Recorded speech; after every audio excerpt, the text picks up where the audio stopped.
How would you say that the market or the marketing strategies, I guess, have changed? Like, if we were to start over, would that still be where you would have me start on Instagram and TikTok, or would it be somewhere else? Yeah, so the thing about when we started versus now is at the time, the main strategy was basically, creating all these little thirst trap type of videos and posting on TikTok, and TikTok was really pushing that kind of content. I think where a lot of creators get confused is you can still go on TikTok and you can still see other creators that are getting a lot of views doing that kind of thing.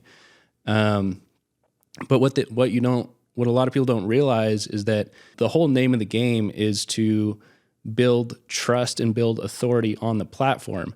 And as you build trust and authority on the platform, then you can kind of do things that other people wouldn't necessarily be able to get away with. And so that's really the biggest difference between now and then. At that time, you could come in, just start posting that stuff, start getting traction, and that's just not the case anymore. By the way, if you want to join us in the OnlyFans Level Up community, that is where I share all of my best secrets and strategies for OnlyFans creators, many of which are hitting really big numbers, as you may have seen from various guests on this podcast. But either way, it's a great place to be if you want to network or learn all of the best secrets and strategies to grow your OnlyFans account. You can find all of that information with the link down in the description below. But for now, back to the podcast. And so how would you suggest a person builds trust then? Like, what does that content look like in 2024?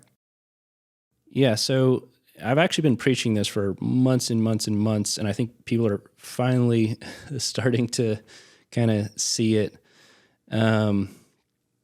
But nowadays it's much more about building a personal brand, which can be done through niche accounts. So the way that I try to explain it is if you imagine a bunch of different barrels, and, barrel one is basically where 98, 99% of OnlyFans creators sit, which is adult. Okay. You imagine barrel number 2, and let's say that that's fishing. Barrel 3 is yoga. Barrel 4 is, motorcycles, whatever.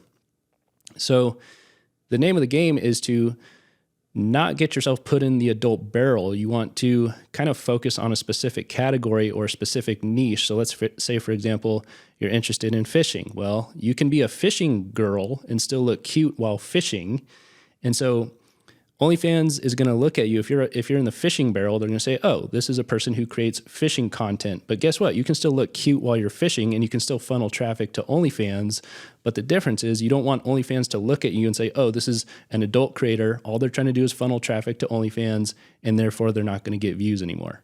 It's not even necessarily that you have to have a super specific personal brand, but it's mainly about if you're going to be kind of a general model, then you need to treat your social media like a mainstream model. They're not, twerking their ass and pulling their pants down on TikTok. They're looking cute, they're looking elegant, they're doing, model stuff, but not blatantly thirst trap promoting OnlyFans.